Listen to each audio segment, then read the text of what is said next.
فرمایا والا سوف یعطیک ربک فترضی، تمہارے پروردگار تمہیں اتنا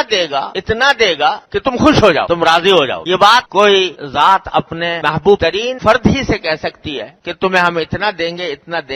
کہ تم خوش ہو جاؤ گے، راضی ہو جاؤ۔ یعنی آخرت میں اللہ تبارک و تعالی آپ کو اتنے انعامات سے نوازے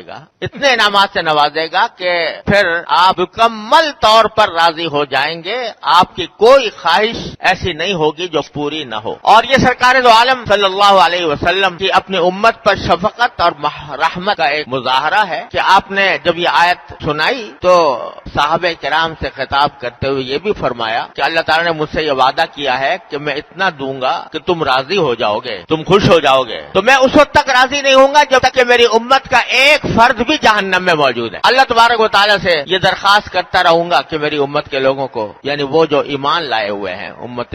مسلمہ، جب تک ان کا ایک فرد بھی جہنم میں موجود ہے میں راضی نہیں ہوں گا۔ جب اللہ تعالیٰ نے وعدہ کر لیا کہ ہم تم کو اتنا دیں گے کہ تم راضی ہو جاؤ گے، جب تک تم راضی نہیں ہوگے دیتے ہی رہیں گے، تو اللہ تبارک و تعالیٰ سے میں اپنی امت کی مغفرت مانگوں گا، ان کی شفاعت کروں گا، اور جب تک ایک فرد بھی امت مسلمہ کا باقی ہے جہنم میں، اس کو جب تک نکال نہ لوں اس وقت تک میں راضی نہیں ہوں گا۔ یہ کتنی بڑی عظیم بشارت ہے اس امت مسلمہ کے لیے، نبی کریم سرور عالم صلی اللہ علیہ وسلم کی امت کے لیے، اور اللہ تبارک و تعالیٰ کا انعام و کرم ہے کہ اللہ تعالیٰ نے ہمیں آپ ہی کی امت میں داخل فرمایا۔ تو یہ عظیم بشارت ہے کہ کوئی فرد بھی جو نبی کریم صلی اللہ علیہ وسلم پر ایمان لایا اور ایمان لانے کے طریقے سے ایمان لایا تو وہ انشاءاللہ کبھی نہ کبھی جہنم سے نجات پا کر جنت میں داخل ہوگا۔ اور یہ بات رسول کریم صلی اللہ علیہ وسلم نے اپنی متعدد احادیث میں بھی فرمائی کہ جو شخص لا الہ الا اللہ محمد رسول اللہ کا کلمہ پڑھ کر اس پر عقیدہ رکھ کر مسلمان ہو گیا تو وہ جنت میں ضرور داخل ہوگا۔ ہاں اگر اس نے غلط عمل کیے ہیں، گناہ کیے ہیں، تو ان گناہوں کا بدلہ ابتدا میں اس کو دیا جائے گا، اللہ بچائے دوزخ میں جانا ہی پڑے گا، لیکن وہ دوزخ ایک مومن کے لیے پاک کرنے کا ذریعہ بنے گی اور ان کو گناہوں سے پاک کرنے کے لیے آگ میں جلایا جائے۔ یہ اور بات ہے کہ اللہ تعالیٰ محفوظ رکھے، وہ دوزخ کی آگ ہلکی سے ہلکی بھی بڑی سخت ہے، اللہ تعالیٰ ہر مسلمان کو اس سے محفوظ رکھے، لیکن اپنے اعمال کی سزا بھگتنے کے بعد بالآخر ان کو جنت میں داخل کیا جائے گا۔ اور حدیث میں آتا ہے نبی کریم صلی اللہ علیہ وسلم نے ارشاد فرمایا کہ میری امت کے کچھ لوگ ایسے ہوں گے کہ جو اپنے اعمال کی سزا بھگتنے کے لیے دوزخ میں بھیجے جائیں گے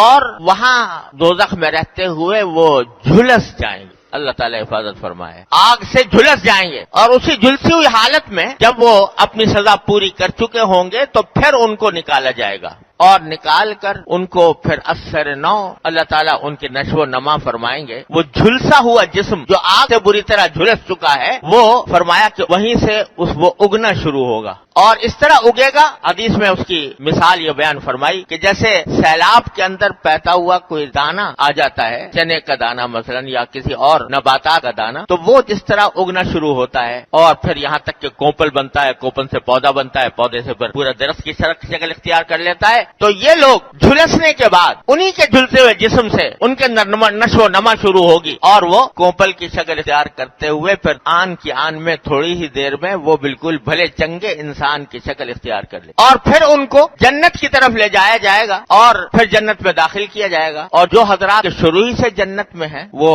دوزخ سے ان کو سابقہ کبھی نہیں پڑا، وہ ان نو وارد جنتیوں کا نام رکھیں گے کہ جہنمی جنتی ہیں، جہنمیین ان کو کہا جائے گا کہ ہے یہ جہنم سے آئے ہوئے ہیں اس لیے ان کو جہنمی جنتی کہا جائے گا۔ پھر اللہ تبارک و تعالیٰ ان کو اتنا دیں گے جنت کے اندر ایمان کی وجہ سے، کیونکہ ایمان لائے ہوئے تھے، اس واسطے اللہ تبارک و تعالیٰ اتنا دیں گے کہ وہ ان کے دل میں جو خواہش بھی ہوگی وہ پوری کی جائے گی۔ غرض یہ کہ نبی کریم سرور عالم صلی اللہ علیہ وسلم نے فرمایا کہ یہ جو اللہ تعالیٰ نے مجھ سے وعدہ فرمایا ہے کہ ہم تمہیں اتنا دیں گے کہ تم راضی ہو جاؤ گے، خوش ہو جاؤ گے، تو میں اس وقت تک خوش نہیں ہوں گا، اس وقت تک اپنی رضامندی کا اظہار نہیں کروں گا جب تک کہ میری امت کا ایک فرد بھی جہنم میں موجود ہے۔ تو یہ عظیم بشارت ہے ساری امت محمدی علیہ صاحب الصلوۃ والسلام کے لیے۔ اللہ تعالیٰ اپنی رحمت سے ہمیں ایمان اور عمل صالح کی توفیق عطا فرمائے۔ تو انشاءاللہ نبی کریم صلی اللہ علیہ وسلم کی شفاعت ہمارا آخری سہارا ہے اور اللہ تعالیٰ کی رحمت سے وہ حاصل ہو۔ تو ہمارے ایک بزرگ تھے حضرت مفتی محمد حسن صاحب رحمۃ اللہ علیہ، جو حضرت حکیم الامت مولانا شفیع صاحب تھانوی رحمۃ اللہ علیہ کے بڑے جلیل القدر خلیفہ تھے۔ لاہور میں قیام تھا لیکن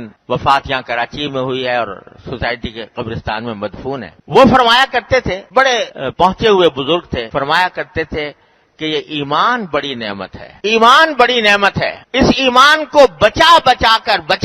کر کسی طرح قبر تک لے جاؤ، اس ایمان کو بچا بچا کر کسی طرح قبر تک لے جاؤ، آگے جیت ہی جیت ہے۔ تو اللہ تبارک و تعالیٰ نے ایمان اتنی بڑی دولت عطا فرمائی، اللہ تعالیٰ ہمیں اس ایمان کی حلاوت عطا فرمائے اور اس ایمان پر ہماری زندگی ہو، اس ایمان پر ہمارا خاتمہ ہو۔ تو یہ ایمان ایسی چیز ہے کہ جب یہ موجود ہے تو نبی کریم سرور عالم صلی اللہ علیہ وسلم فرماتے ہیں کہ میں رہنے دوں گا جہنم میں رہنے نہیں دوں گا کسی بھی مومن کو۔ اللہ تعالیٰ اپنی رحمت سے اسی ایمان پر ہمارا خاتمہ فرمائے۔